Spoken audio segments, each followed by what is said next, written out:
Buenas noches, esta es la unidad 3.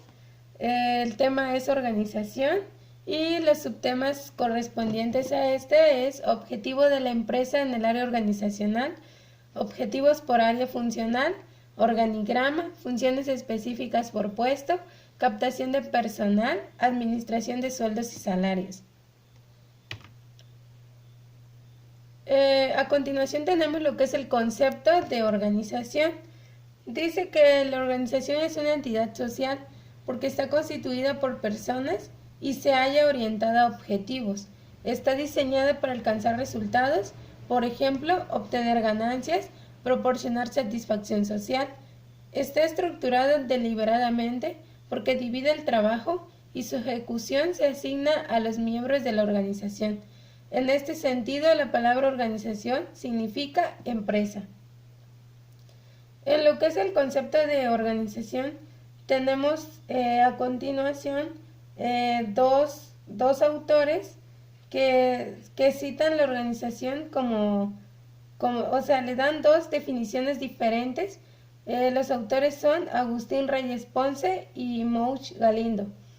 Según Reyes Ponce, nos dice que la organización es la estructura de las relaciones que deben existir entre las funciones, niveles y actividades de los elementos materiales y humanos de un organismo social, con el fin de lograr su máxima eficacia dentro de los planes y objetivos señalados. Para Mouch Galindo, nos dice que la organización es el establecimiento de la estructura necesaria para la sistematización racional de los siguientes recursos, mediante la determinación de jerarquías, disposición, correlación y agrupación de actividades con el fin de realizar y simplificar las funciones de un grupo social.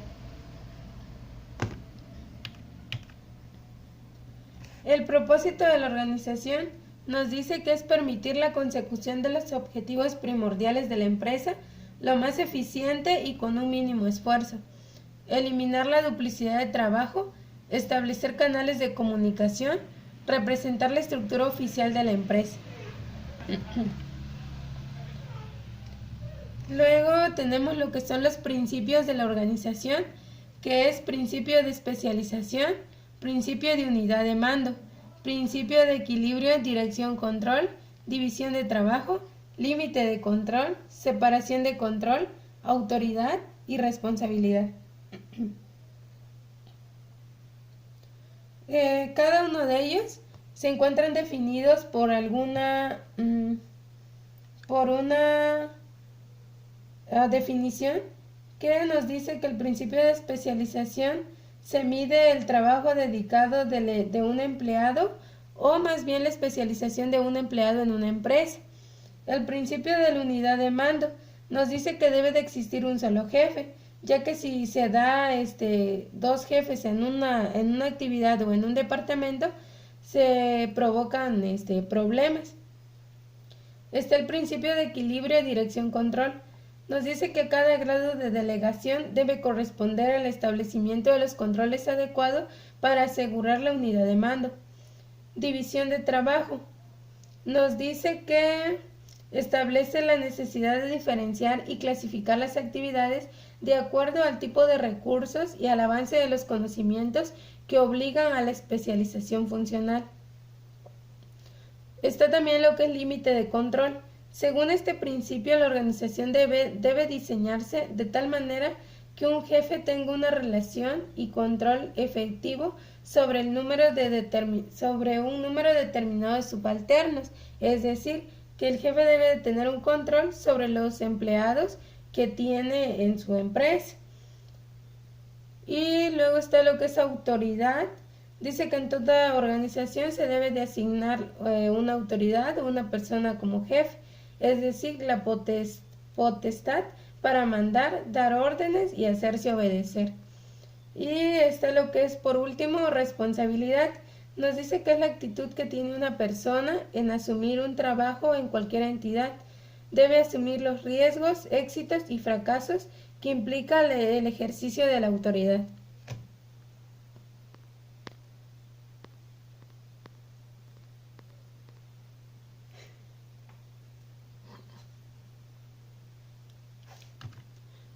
Luego está lo que es el subtema, que es el 3.1, el objetivo de la empresa en el área organizacional.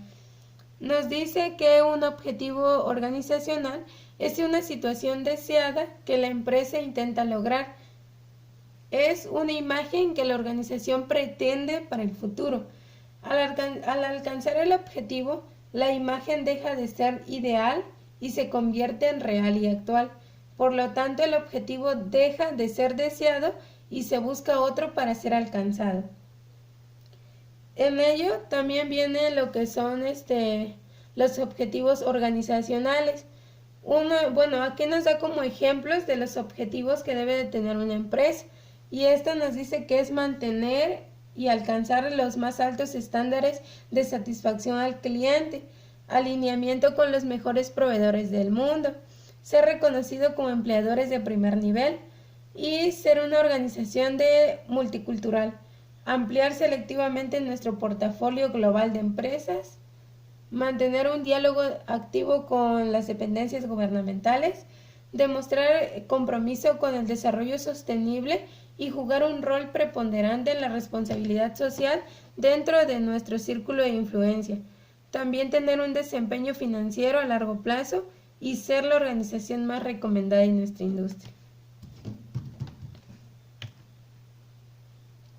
Las funciones de los objetivos organizacionales son presentación de una situación futura, fuente de legitimidad, sirven como estándares o para evaluar las acciones y la eficacia de la organización, y unidad de medida para verificar la eficiencia y comparar la productividad de la organización.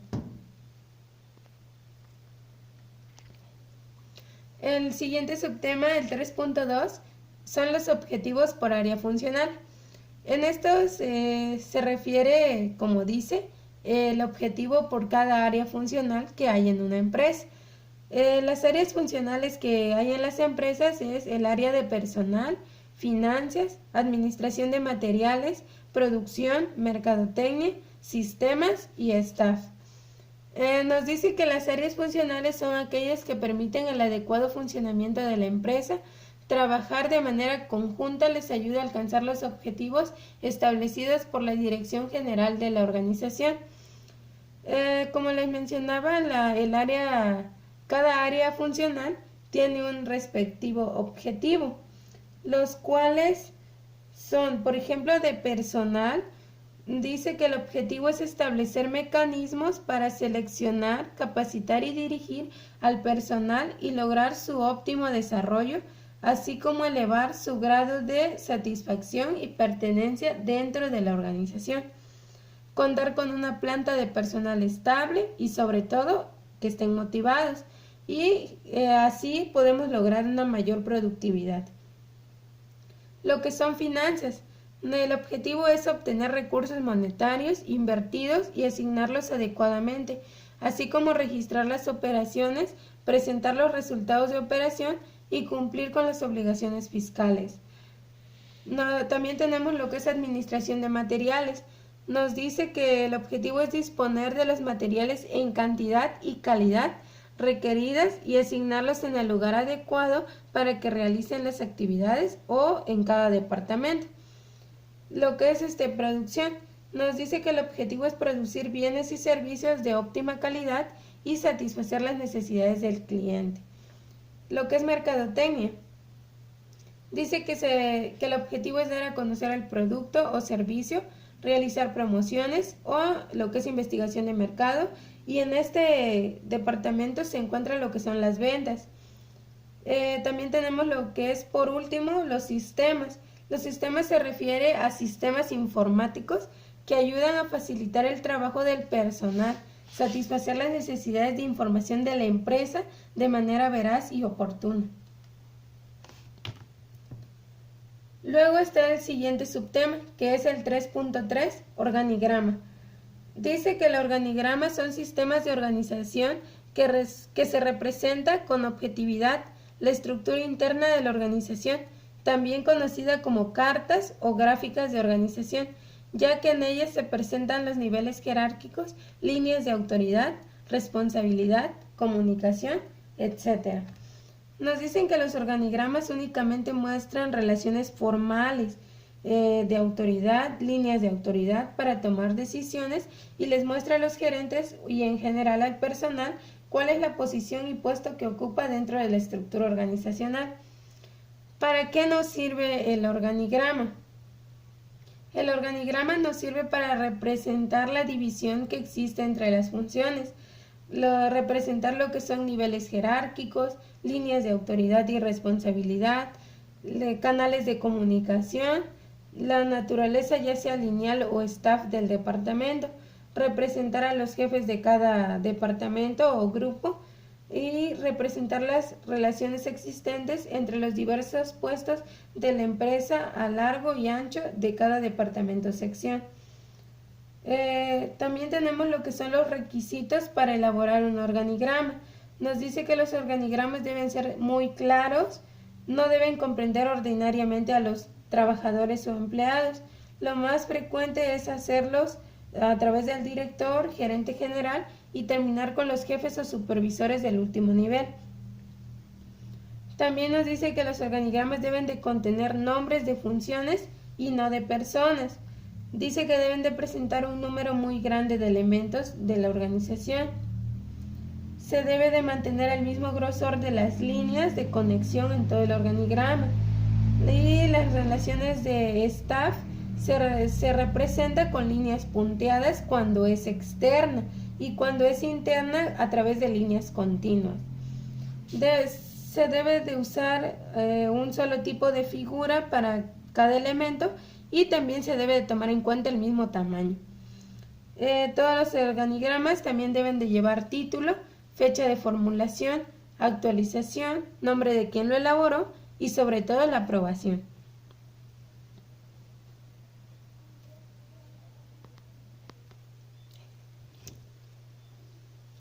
Dentro de lo que es el organigrama, también debemos de conocer lo que es la clasificación.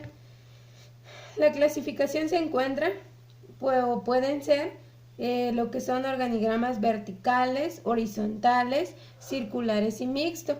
Y como se puede ver, lo que es el organigrama vertical es este ejemplo. Y el organigrama horizontal es este. El organigrama circular es este. Y el mixto es este.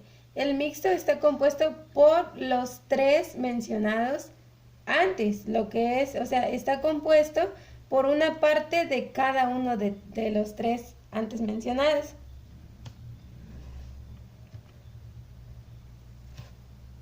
Luego entramos en lo que es el subtema,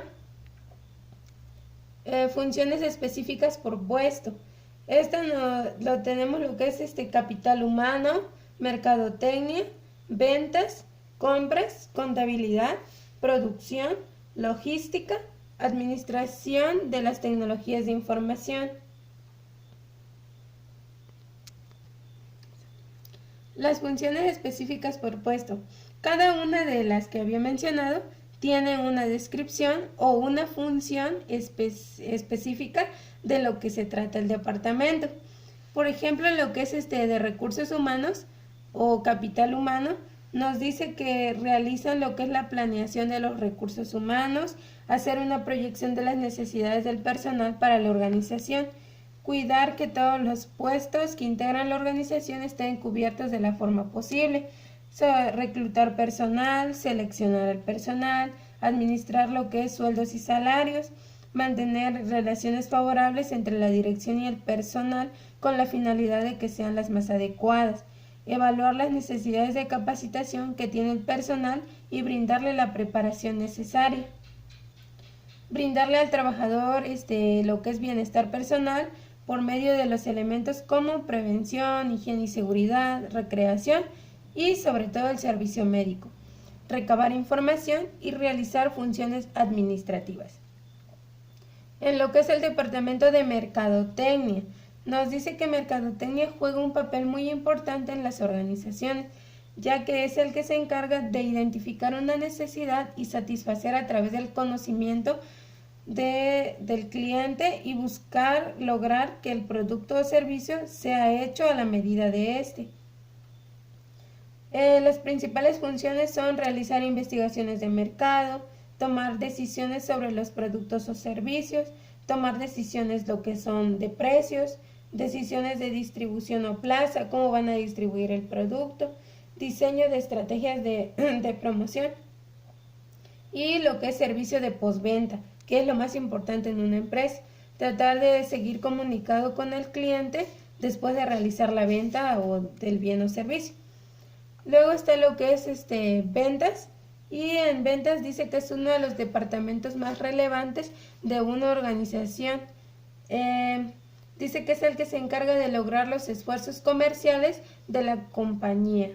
Las funciones que se desarrollan en un departamento de ventas son las siguientes: alcanzar los niveles de ventas de acuerdo a los objetivos establecidos al inferior del departamento, elaborar de manera periódica diagnósticos sobre sus ventas, administración del equipo de ventas, colaborar en el reclutamiento y selección del personal para el equipo de ventas, capacitar, desarrollar y evaluar al equipo de ventas, motivar e incentivar a los vendedores, que eso es una fuente muy importante para que un vendedor pueda desempeñar sus labores y sobre todo que esté motivado.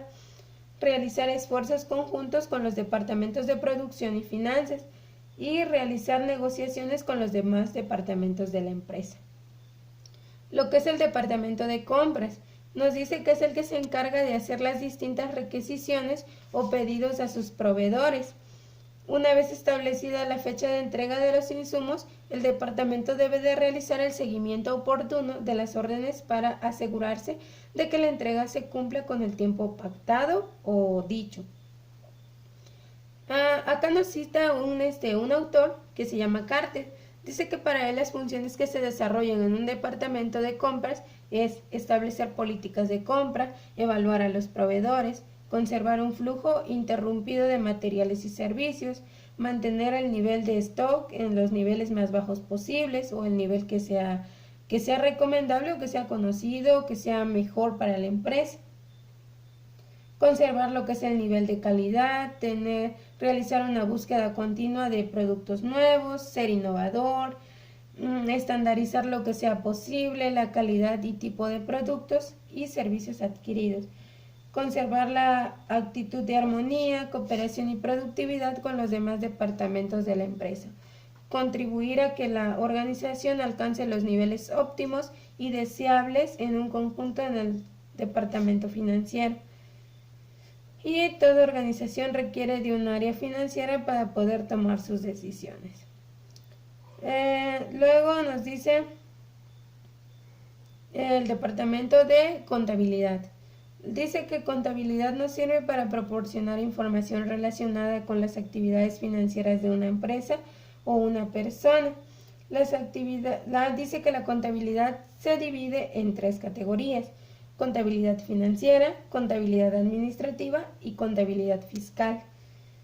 Nos dice que las funciones que se desarrollan en un departamento de finanzas son diseño de planes estratégicos financieros, captación de fondos, optimización de recursos, estructura financiera sólida, prever y cubrir las necesidades de información, ya sea interna o externa, precisar y operar la estrategia fiscal de la empresa, implementar un plan para controlar las operaciones, proteger los bienes y realizar los objetivos, políticas y procedimientos. Luego tenemos lo que es el departamento de producción. Producción nos dice que es el departamento en las organizaciones, el departamento que es el encargado de la transformación de los insumos en productos o servicios terminados. Sus principales funciones son lograr una óptima transformación de los recursos o de la materia prima, la adecuada localización de las plantas de producción, la planeación de la distribución física, el estudio del trabajo, el cual consiste en determinar un análisis sistemático, la prevención de riesgos laborales, que tiene como propósito eliminar o reducir el número de riesgos laborales relacionados con las propiedades físicas de la empresa. También tenemos lo que es la logística. La logística dice que tiene un papel muy importante dentro de una organización, debido a que se encarga de la planificación, organización y control de todas las actividades relacionadas con el traslado y almacenamiento de materiales y productos desde la adquisición del consumo a través de la organización como un sistema integrado. Nos dice que su principal función es el aprovisionamiento, el almacenaje, la distribución física, planificar y gestionar los flujos de material y producción, la logística externa, entrada y salida de la mercancía, enfocarse por completo hacia las necesidades del cliente, mantener flexibilidad ante los cambios de mercado. Luego, el último es administración de las tecnologías de información. Esta dice que debido a que cada vez es más común que la empresa implemente tecnología en sus operaciones y procesos, muchas organizaciones consideran como un área funcional. Entonces nos dice que sus principales funciones son dar mantenimiento a lo que es el hardware y el software utilizado por los miembros de la organización, ofrecer soporte técnico, analizar y desarrollar los sistemas de información y elaborar informes estandarizados al fin de facilitar el análisis de la información y propiciar una adecuada planeación.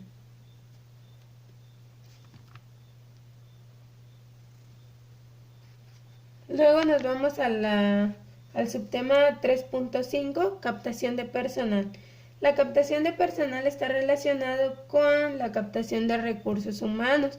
Nos dice que es un proceso cuya finalidad se basa en atraer a las personas con interés en ocupar un determinado puesto de trabajo en la empresa, analizar su valía, elegir a una de ellas y por última integrarlas en la organización. En esta tenemos lo que son fases de la captación de recursos humanos. Dice que las fases de la captación de recursos humanos son el reclutamiento, la selección y la orientación, plan y el plan de acogida. En esta se puede decir que hay tres fases. La fase 1, que es el reclutamiento interno y externo, reclutamiento masivo e individualizado. La fase 2, que es selección, la fase 3, que es la orientación y el plan de acogida. Cada una de ellas, por ejemplo, nos dice que la fase 1, de que es reclutamiento, el reclutamiento consiste en captar a candidatos válidos para el proceso de selección mediante técnicas objetivas y fiables con el fin de analizar la adecuación y ajuste del candidato al perfil del puesto. Y nos dice, como decía, de los tipos de reclutamiento. En lo que es la segunda fase, que es selección, dice que es el proceso por el cual se elige al candidato pueda cubrir mejor el puesto o puestos en una organización. Algunas de las técnicas empleadas en esta fase es lo que es el currículum vitae, la entrevista corta, pruebas psicotécnicas de personalidad. Tercera fase, la orientación y el plan de acogida. La orientación dice que es la fase en la que el empleado conoce y comprende los elementos intangibles, simbólicos, emocionales, que se dan en la organización y que son fundamentales para el desempeño profesional.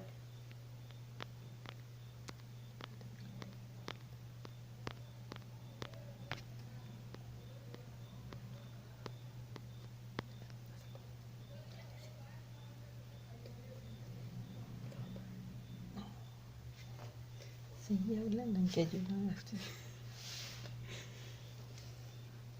Luego nuestro siguiente subtema es lo que es administración de sueldos y salarios. Esta más bien está relacionada con la remuneración que se le da al trabajador por el trabajo que desempeña en la empresa. Acá más bien trata de la diferencia que existe entre sueldo y salario. A continuación les explicaré eso, pero ahorita les diré lo que es la definición más bien. Dice que en el diccionario de la lengua española el término compensar tiene como otro significado el de dar alguna cosa o hacer un beneficio en resarcimiento del daño, perjuicio o disgusto que se ha causado. Esto significa que, en sentido estricto, la compensación es aquello que la empresa otorga a los empleados para resarcirles el daño que les ocasiona su trabajo. Luego nos dice que los conceptos de sueldos y salarios son muy similares, excepto que el concepto de sueldo se utiliza cuando se trata del desempeño de un cargo o de un servicio profesional, y el salario se aplica cuando se trata de trabajadores manuales. El sueldo nos dice que es la remuneración asignada a un individuo por el desempeño de su cargo o servicio profesional, y el salario, en especial, aquella cantidad de dinero que se retribuye a los trabajadores manuales. Como decía en un principio, lo que es administración de sueldos y salarios, también se trata de calcular cuánto es el sueldo que se le debe de pagar a un trabajador, o en caso de despido propio, justificado o por parte de la empresa, también en esta parte se tiene que calcular cuánto tiempo trabajó con la empresa, si se le pagó vacaciones, lo que es los beneficios que se le da a un trabajador, lo que es aguinaldo, y respecto al año, que a los años que haya trabajado dentro de la empresa, es cómo se puede calcular esta cantidad monetaria que se le debe de entregar al trabajador. Pues esos son las unidades que deberíamos de haber tratado en esta unidad, y pues le agradezco su escucha y espero que haya sido de su agrado. Muchas gracias. Buenas noches.